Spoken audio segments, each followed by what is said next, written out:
It's time for the JMRA Football Podcast, a podcast for the fans by a fan. Yeah! Here's your host, Derek Jones.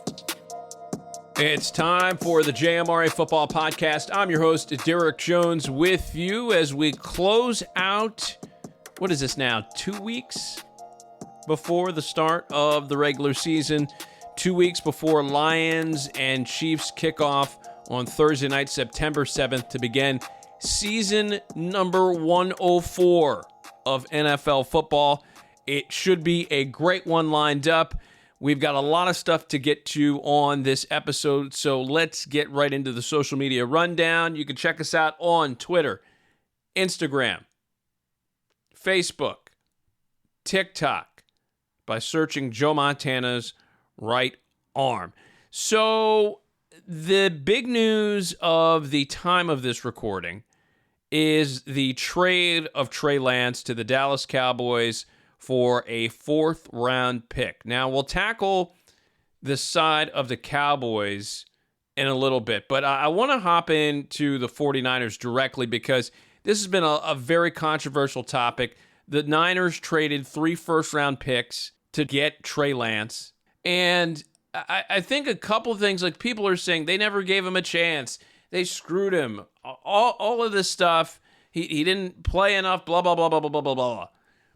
But regardless of what you think of the efforts of John Lynch and Kyle Shanahan, and we'll get to those in a moment as well, there's one central theme here that I think cannot be forgotten in any of this, and I am getting the impression that a lot of fans are missing this point entirely.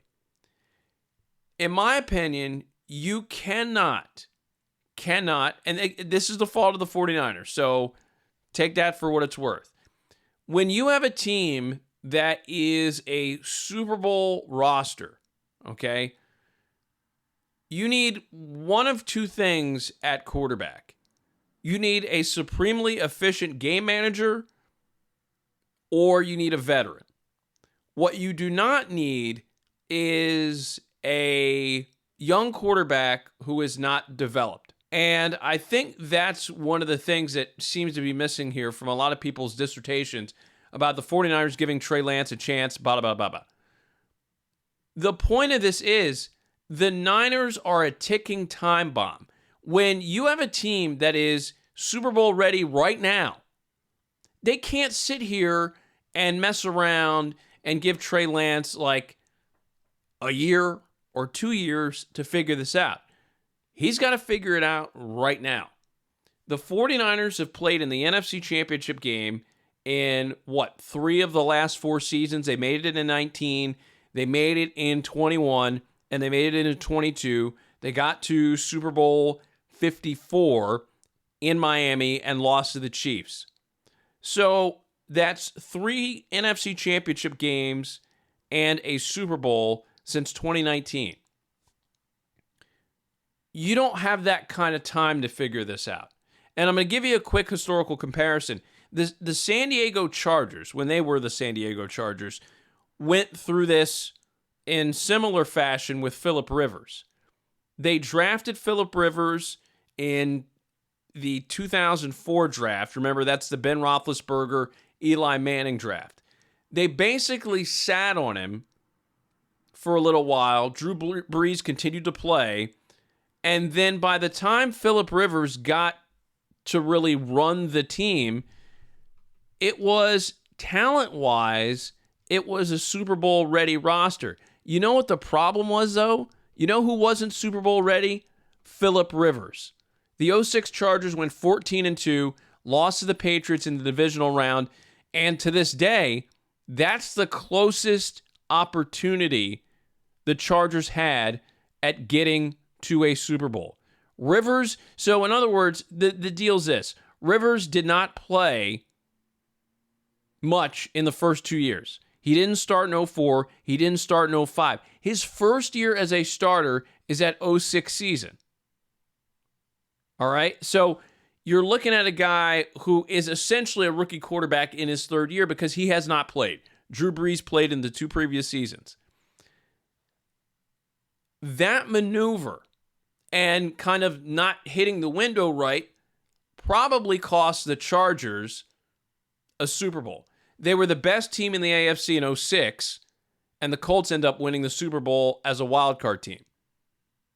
And the Patriots were a few plays away from getting to that Super Bowl and probably winning it had they gotten there. So you're looking at a situation where they coughed it up in 2006. In 2007, Rivers tears his ACL and still plays in the AFC Championship game. But by that point, they get to the playoffs in 2009. The window's closed. Okay? They missed it. They missed it because they were messing around with the quarterback spot. And because they were messing around with the quarterback spot, and look, a part of that situation is the injury to Drew Brees. I get all that. That kind of maybe expedited the window a little bit. But still, because of that situation, you now have just totally mussed up a team that could have won a Super Bowl or even 2. Instead, they don't really do anything other than make an AFC Championship game in that run from 2006 to 2009? Like they didn't really maximize their potential. That's what I think the Niners are kind of up against here. Because of the team's success, they've been able to get away with this stuff that's going on at quarterback. Jimmy Garoppolo, it's pretty evident they weren't comfortable moving forward with Garoppolo because of the injury situation. He has not been able to stay healthy by and large during his time as 49er quarterback. That's just a reality of the situation. And because of that, they felt like they had to get somebody else. Where the 49ers messed up, in my opinion, is twofold. One, I think Trey Lance was a shaky prospect to begin with because Trey Lance, folks, has not played a ton of football. That's the thing that you look at here with Trey Lance that would drive me batty if I'm a 49ers fan. The 49ers should have never taken Trey Lance in the first place. He's a developmental project quarterback. And look, he may turn out to be a very capable player. But the guy did not play a ton at North Dakota State. So I don't get what they were doing. Trey Lance played 19 college games in 3 years. I'm going to say that again. He played in 19 games in college. I don't know, like, he's not ready to play NFL quarterback. He needs, and I don't think the Cowboys should have gotten him, for the record, because that's a whole nother thing. He needs to go somewhere and just play. And you find out in a year whether or not he's any good. And by go somewhere and play, he needs to go somewhere and play on a team where the stakes are not high. In other words, a team that's not ready to win a Super Bowl. That's where the 49ers missed the mark. Now, the story goes that John Lynch wanted Trey Lance. Kyle Shanahan wanted Mac Jones. I don't really like Mac Jones either. But could Mac Jones have guided this 49ers team maybe a little differently in 21 and 22? Maybe. You might be in the same spot, but maybe with a different quarterback. The ultimate answer here to me was to go get a veteran. We all know they could have gotten Tom Brady in 2020. They probably, had they pushed the envelope, gotten him sooner than that. Now, that is where they went wrong. If they really went crazy and tried to get a Cousins, somebody like that, somebody who can just keep the boat going, keep sailing, keep moving, Instead, now you've put yourself in a situation where you are relying on a guy. And look, Brock Purdy is a tremendous player for being able to do what he did last year, to have a run and lead this team into the postseason and get them to the NFC Championship game. That speaks highly of what kind of player and what kind of fit he was into the 49ers program. Having said that, the 49ers have now put themselves in a position where they have really made this a high wire act. If Brock Purdy gets hurt, they got to turn the keys over to Sam Darnold. Fine. Okay. You would have been in better stead, in my opinion, had you done this with a legitimate veteran quarterback. And I love Brady. I'm not just saying Brady, but he was an obvious answer considering his ties to the Bay Area. But now, because of how you've bungled this situation, now if Brock Purdy doesn't do this, this is a massive, colossal failure if the Niners don't get a Super Bowl out of this. That's the whole end game here. The Niners have 5 Super Bowls as a franchise. That's the end game. There's no we want to get to the Super Bowl and see what happens. No. They're here to win Super Bowls. That's the franchise history. They've played in 7 Super Bowls. That's what they're here for. Everybody's here to win a Super Bowl, obviously, but it's in their lineage. They've won 5 of them, which is the second most. Dallas has 5. And, of course, the Patriots and Steelers each have 6.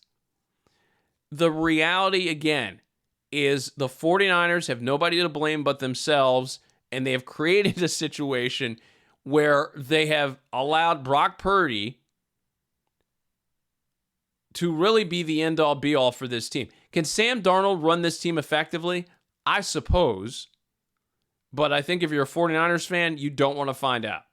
Will it be better than what you saw in the NFC Championship game last year? More likely than not, absolutely. But this is not ideal.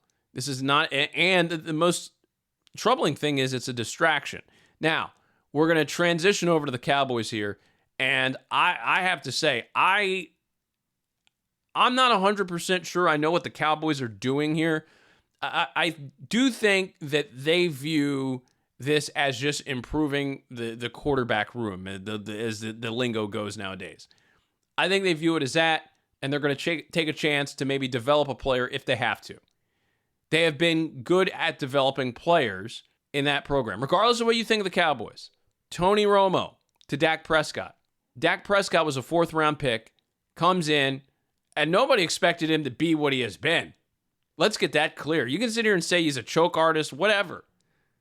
Nobody's expected that so far. So I think if you're the Cowboys, Lance is here to develop as a player. You hope that he doesn't play because that probably means your season might be in peril at that point. But it's a 4th-round pick. If you find out you have something good, great. If you don't,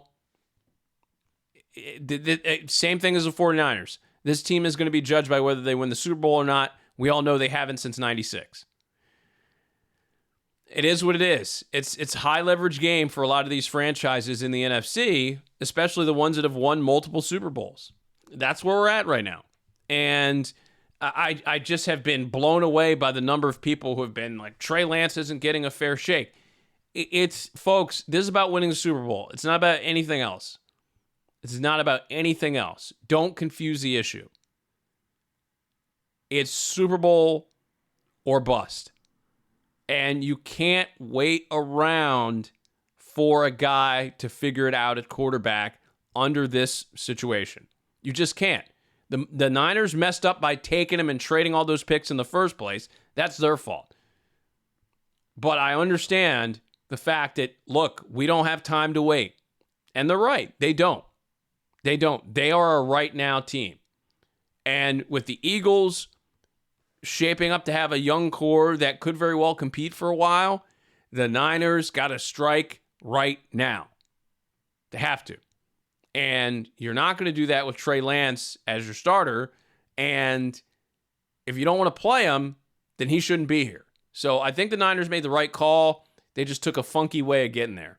On to our next topic. The teams that are capable of winning the Super Bowl. Let's talk here about the teams that have a chance to win the Super Bowl. And I like doing this exercise because this kind of tells you who's driving the league as it currently stands. And by my count, I have 6 teams that can win the Super Bowl. First, the NFC. The NFC is pretty simple. It's essentially a 3-horse race. You have the Eagles, you have the 49ers, and you have the Cowboys. Those are the 3 teams. The other teams in the NFC that I would maybe entertain, the Seahawks, big maybe surrounding them at quarterback with Geno Smith. I like the other parts that they've put together on offense. I think the offense can be very dangerous. Good skill people. I really like Kenneth Walker III. It's a team that is getting better, I think. Defensively, they've got to get a lot sharper. I think they're making the step there. Are they ready to win right now? I'm not sure. They're getting better, though. I would put them in that next tier of NFC teams after the top 3. The Eagles, if you want to rank the NFC teams, pretty simple. Eagles 1, 49ers 2, Cowboys 3. I would say the Seahawks 4. And then after that, the Lions 5 and the Vikings 6. So those are my top 6 in the NFC. But of those 3, I don't want to get sidetracked here. Of those 3, Eagles, Cowboys, 49ers have a chance to win the Super Bowl, in my opinion. The 3 from the AFC, and this is really not much difference in what we saw last year, Bengals, Bills, Chiefs. And I will say this. We talked about Super Bowl windows with the 49ers. 2 years ago now, I talked about the Super Bowl window for that Chiefs team, the Hill, Kelsey, Mahomes Chiefs, closing. And in a way, I wasn't wrong because they moved on from Tyreek Hill, filled in a couple other pieces, and ended up getting back to the Super Bowl and winning it. So I'm not taking an L there. The Chiefs have the window as long as Mahomes is there, as long as Reed's there, and as long as that defense is somewhat functional. Now, Chris Jones not coming back till week 8, that's going to mess up some stuff, potentially. Because then you take a look at teams getting in the shootouts with the Chiefs, and as great as Mahomes is, they've had a lot of luck over the last 4 years in particular. And they've been very lucky that defense hasn't totally collapsed. But you take Chris Jones out of the mix, they're going to have a hard time. But that's not where I'm going with this. The team I am worried about is the Bills. And it's not that I think the Bills are in decline. I don't necessarily think that yet. But I think from a talent perspective, it's too top-heavy and too Josh Allen reliant. He's the best player. He's one of the best players in the NFL, but he cannot do this by himself. He can't. They need more production out of those wide receivers. They damn sure need more production out of the running game. The Bills' rushing attack, I think for them to, and look, the Chiefs just won a Super Bowl with a 7th-round pick, Isaiah Pacheco, coming out of the backfield. So realistically, how crazy do you need to get in the backfield? You don't need to have, the 72 Dolphins backfield to win a Super Bowl, but you've got to be able to have some balance, and I think the Bills need that. The Bills last season were 7th in terms of rushing. Okay, you say, well, what's wrong with that? That's totally fine. Josh Allen accounted for 762 yards, while Devin Singletary accounted for 819. In other words, they need more out of the running backs.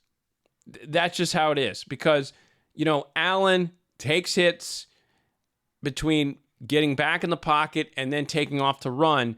you need the running backs to perform at a higher level, in my opinion. And also, too, that defense got pushed around in the playoffs. So that defense needs to get a lot better as well, and that would concern me. So ultimately with the Bills, I think, we've talked about on this show a lot over the last couple of years, that 3-year window and trying to thread the needle within 3 years, because when you run out of that 3-year window, that's when teams, by that point, the league has figured you out within that 3-year window. So you can't go, I'm not saying you can't win outside of a 3-year period, but I think it's very hard to win in the NFL if you keep trying to come back with the same type of team over and over and over again. The Chiefs ultimately, the Chiefs did what? They won 1 Super Bowl with Tyreek Hill. That great, high-powered, explosive Chiefs offense that had Tyreek Hill and Mahomes going crazy in 18, and 19, and 20, and 21. Won 1 Super Bowl. That's tough. That's tough. They won 1 Super Bowl. You're looking at kind of, they make the tweak, they bring in a slew of receivers. They still rely heavily on Kelsey. They still rely heavily on Mahomes.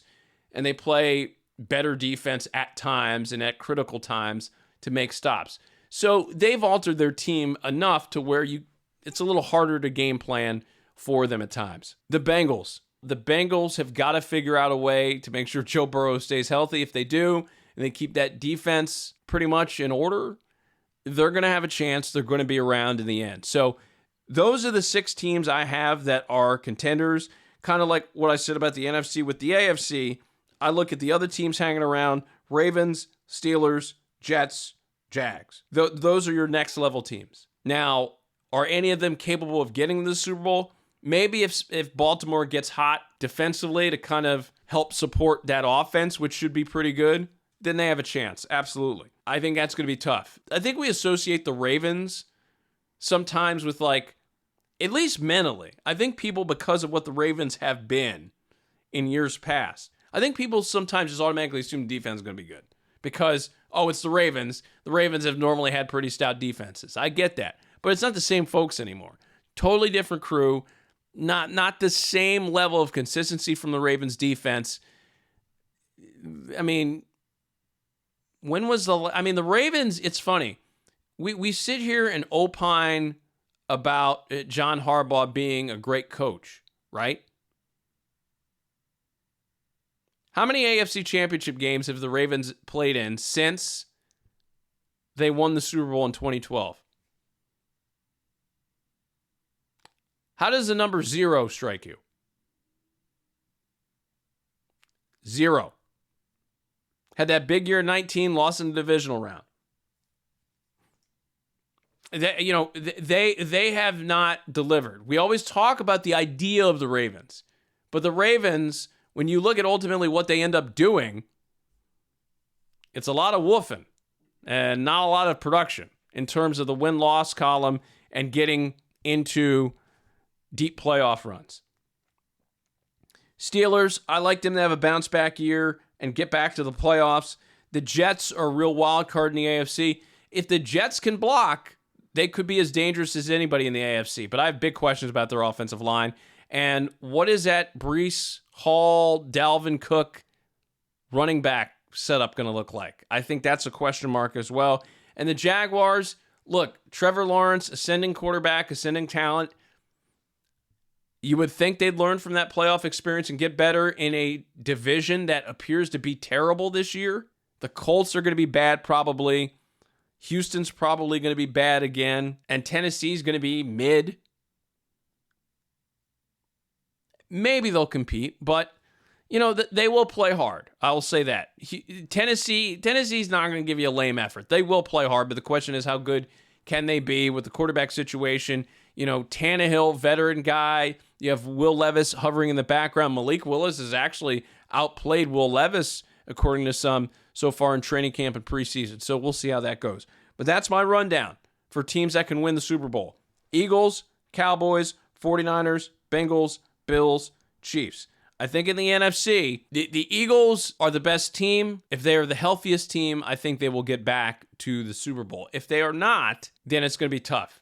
Because as great as the depth is defensively, they have no depth right now behind Jalen Hurts. Marcus Mariota is, I'm afraid to say, washed, my friends. I don't think he's a guy who can hold down the fort for a few weeks for the Eagles. I think that's going to be tough. The Eagles have a deep backfield.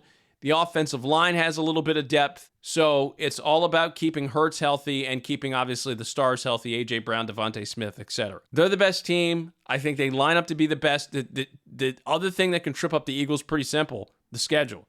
That's not a JV schedule this year. That's the varsity. You're seeing the Bills. You're seeing the 49ers. You're seeing, obviously, you see the Cowboys twice anyways because they're a division opponent. But you're seeing the Chiefs. So a lot of the weak sister quarterbacks they saw last year are getting replaced by the big boys this year. So they will have their hands full this season with that schedule. We'll see how it turns out for them. That will do it for the JMRA Football Podcast. We will talk to you next week as we get closer and closer and closer to the 23 season. Until next time, happy football, everybody. See ya.